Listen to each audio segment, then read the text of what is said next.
Boker Tov, Shavua Tov. Excusez-moi sur le rhume. On va parler un peu, dire un petit point qui est lié à la fête de Shavuot. Dans l'Écoutez Moharan, la deuxième partie, Torah Kouvbet. Rabbi Nathan raconte qu'il est venu chez Rabbeinu un jour et il lui a dit, il y a eu un rave qui est venu me voir et Rabbi Nathan lui a posé la question à Rabbeinu, de quoi vous avez parlé? Il lui a dit, je lui ai expliqué le lien entre Boaz et Ruth, Géoula et Tfila. On sait que la Tfila de Shachrit et la Tfila de Harvit, toujours, elle finit par Gaal Israël, Géoula, et ensuite Tfila, la Tfila de Shmona Esrei. C'est-à-dire toujours, tu fais. Alors avant Ashkivenu, tu dis Gaal Israël, ensuite tu dis Ashkivenu, et le matin, tu finis directement par Gaal Israël, et tout de suite Hashem Sefatai Tiftach. Chazal, ils ont dit qu'on est obligé toujours de lier la Géoula à la Tefila. Géoula, c'est la sortie, le fait qu'on est sorti d'Égypte, que Kadosh Baruch Hu nous a fait autant de miracles quand nous sommes sortis d'Égypte, nous a libérés, nous a mis la liberté. Ça, c'est Géoula. Tefila, c'est parler devant un Kadosh Baruch Hu. Un homme, qu'est-ce qu'il veut quand il fait cette Tefila? Il veut avoir une délivrance. Non. Il veut avoir une délivrance, mais on ne se comporte pas devant un Kadosh Baruch Hu comme quelqu'un que vraiment il veut avoir une délivrance. Quelqu'un, il va chez le médecin. Le médecin, il est là pour lui prescrire un médicament. Il dit, où tu as mal? Il ne parle pas. Il est où ta kavana? Tu veux guérir ou tu ne veux pas guérir? Le niveau de la tefila, Géoula li tefila, il faut que tu comprennes que toute ta délivrance dépendra de tes paroles avec Hachem. Et c'est pour ça qu'on lit tout le temps Gaal Israël, la Géoula, la délivrance à la tefila. Savoir, être convaincu que mes paroles que je vais parler devant Hachem vont changer toute ma vie. Ça, c'est la plus grande kavana de la tefila. Je vais venir maintenant demander à Kadosh Baruch Hu. Il va exaucer ma prière. Toute ma vie va changer aujourd'hui. Est-ce qu'on a cette kavana avant de faire la tefila? Toute ma vie va changer. Tout va changer maintenant. Je vais parler. J'ai un rendez-vous spécial. J'ai un rendez-vous avec Melech Malchei Amlachim, avec Akadosh Baruch Hu. Tout va changer maintenant. Je vais parler avec Hachem. Tout va changer. Ça, c'est la force de tefila. Adam tzarich lismor Géoula le tefila. Cette envie de délivrance avec la tefila, avec les paroles qu'on a à dire devant Akadosh Baruch Hu, It'aleh Shemo Lahad. Ruth et Boaz, Rabbeinu, il a fait une liaison. Rabbi Nathan, il dit, j'ai pas compris le sod. Maintenant, nous, on rentre pas dans le Inyan, parce qu'il lui a dit très, très bref. Mais on va essayer de regarder l'image de Ruth devant la Géoula. D'accord? Ruth, une fille tellement éloignée de Ham Israël, sans famille, elle se convertit. Elle a quitté les champs de Moab, sa famille qui gouverne Moab. Elle arrive en Eretz Israël à Bethléem. Quelle misère, elle n'a pas de quoi manger. Il n'y a personne qui la regarde. Pour Ham Israël, imaginez-vous, Ruth, c'est exactement comme si aujourd'hui, on va avoir un descendant d'un nazi qui vient ici. Il dit, je veux me convertir, mais on sait qu'il est descendant d'un nazi. Comment on le regarde? Il y a un recul. Il y a un gros recul. Les Moabites, pour Ham Israël, c'est tu te marieras jamais avec eux éternellement. Même s'ils se convertissent. Pourquoi? Car quand tu es descendu d'Égypte, c'était le peuple qui n'est pas venu t'accueillir, tu étais son cousin. Et ils ne sont pas venus te donner ni de l'eau à boire, ni du pain. Tu leur as réclamé, tu étais prêt de payer. L'autre hydroge tovan veshlomadam kolayamim. Jamais il faut il faut rester fâché avec eux tout le temps. Ils ont des descendants aujourd'hui, c'est vrai? Oui, Ruth. Non, Ruth. c'est qui? Ruth. Non, mais ceux qui sont restés mauvais. Ben, Ammon, c'est Aman. D'accord? Moab, c'est toute la région. Quand tu descends depuis Amman jusqu'en bas vers la Eilat, toutes les montagnes, c'est les montagnes de Moab. C'était les peuples qui étaient là-bas à l'époque. Et ça serait qui aujourd'hui? Aujourd'hui, il n'y a plus de... Non. Non, mais c'est Jordanais. La Gemara déjà elle témoigne qu'il n'y a plus Ammon ou Moab aujourd'hui. Sancheriv, il est venu, il a perturbé toutes les nations. Mais Ruth, à l'époque, une femme qui n'a aucune chance de prendre une si grande place dans l'Am Israël. Elle vient dans un endroit, elle a une seule chose, sa parole avec Hachem. Cette femme déjà, quand elle a fait sa conversion, c'est ce que Naomi a essayé de lui dire, avec beaucoup de douceur, avec beaucoup de finesse. Elle lui a dit, tu reviens à Bethléem. Moi, mes enfants, ils ont transgressé la Torah quand ils se sont mariés avec toi. Qui va t'épouser? Qui va te regarder? Et Ruth, elle dit, je suis venue parce que j'ai pas besoin d'un bien matériel, c'est même pas un mari que j'ai besoin. Je veux me coller à Hachem. D'ailleurs, elle dit à Noémie, toi t'es vieille, tu penses plus te marier. La même pensée que tu as toi, j'ai la même. Je viens pas pour trouver un mari. Où tu iras, j'irai. Où tu mourras, je mourrai. Ton Dieu est mon Dieu. Ton peuple est mon peuple. Des phrases énormes. Ruth qui arrive à Bethléem. Pas seulement qu'elle ne tombe pas à la charge de sa belle-mère, c'est que sa belle-mère tombe à sa charge. Et elle tourne dans les champs avec les misérables pour ramasser quelques tiges de blé, pour les prendre, les moudre et faire du pain pour donner à sa belle-mère à manger. Elle tombe dans les champs de Boaz. Ruth, elle a une seule idée dans sa tête. Comment je peux faire chesed? Comment je peux faire du bien avec ma belle-mère qui m'a ramené avec elle au judaïsme? C'est sa seule envie. Elle a une force de parole avec Hachem. Ruth, c'est pas Stam qui s'appelle Ruth.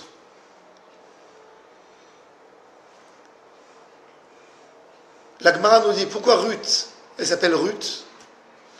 Parce qu'elle a eu David Amelech qui est venu et qui a rempli la soif d'Hachem aux louanges. Akadosh Baruch Hu a créé le monde, a donné la Torah, a choisi un Israël et il a eu des tzadikim toutes les générations. Mais il y avait quelque chose qui manquait à Hachem, d'entendre des louanges et des chants appropriés à Hachem. Qu'est-ce qu'un Israël aurait fait sans Tehillim? Les louanges. Alléluia, Alléluia. Même les chrétiens ont pris Alléluia. Amen. Le mot Amen. David Ameller qui a donné ces textes, ces merveilles, ces phrases d'amour pour Akadosh Baruch Hu. D'où il a appris ça? De Ruth. Une femme que toute sa avodat Hashem, elle s'exprime uniquement dans la parole. Quel est le lien avec le nom de Ruth? Les harvot. Quelqu'un qui a soif, quand il boit, ça s'appelle en hébreu Uravé. Uriva et Tsamao. Il a calmé sa soif. Ruth, elle a calmé la soif d'Hachem. Hachem, il voulait quelque chose qui sortait de l'ordinaire. Il voulait quelque chose d'extraordinaire. Quand quelqu'un il chante, il ne se contente pas de l'amour qui est dans son cœur. C'est en train de bouillonner en lui. Et ça sort dehors. Ça, c'est Ruth qui a donné cette force à David Amelech. Sheriva la Kadosh Baruch Hu beshirot vetishbachot. Ruth, elle a une force de tfila. Et elle voit Boaz. Elle n'ose pas à demander à Boaz de lui faire un tikkun. Quand Ruth, elle vient le soir du champ avec ses habits pleins d'orge et de blé, Noémie, elle voit la quantité de ce que Ruth a amené. Noémie, elle connaît les champs, la capacité des pauvres. Elle dit, il y a quelqu'un qui t'a donné beaucoup là. Yehi Makirer Baruch, celui qui t'a fait tout ce bien, que le bon Dieu le bénisse. Chez qui t'as été? J'étais, elle lui raconte, chez un homme qui s'appelle Boaz. Il m'a parlé beaucoup de gentils mots, beaucoup de belles choses.